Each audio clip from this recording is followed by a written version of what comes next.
pelang yang ini ketingguai nyalan dari Equal Susyam di General Secretary Jangkai di Jangkai District.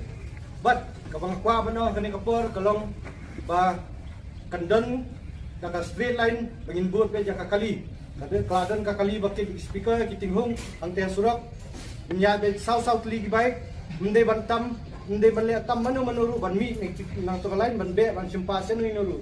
Mengingong bayar kali menyabet cek kakum kalain belabu ilong disiplin in peni la ka korburom im de ban simpas lane mitam ban peni kanu ka jikulmar hangyan tai akrabat ya baro kidkhot bikin simkhya bikin petlang iwi makanum dan tane katai yosno am baro satu jadi yosno suciam in pelong ya kajing duai ahmad bin baralang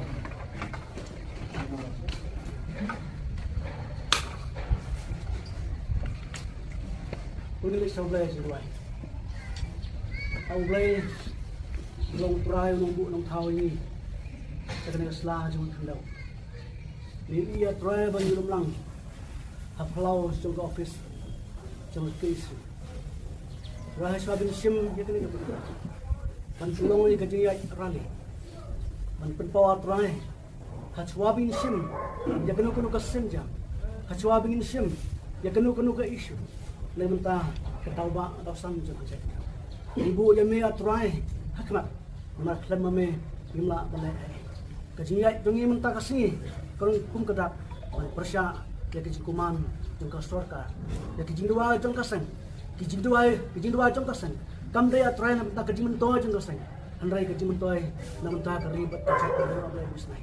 Dalam ni kene kejingga rally kajengi nadu kene kacaka kepinstan Pak Haduk dengan boy hampir juga Rabis ni pelam jangi kat bangin ang yat kumba kajing perwet jadi kan semua atrai ban penmi ya kuno pahulura andrai ni yai ingat kata jingsuk ban penpau atrai kum kejai penriu miruai kena ki isu menta ban im karibet kejai penriu atrai isne banyirap ni pada mabu atrai ki pop bun agar teu jisu manuai amen.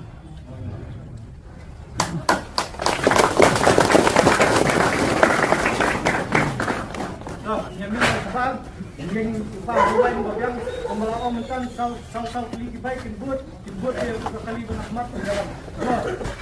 Ya.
Badan ni kena po, dami na ro.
Nadine.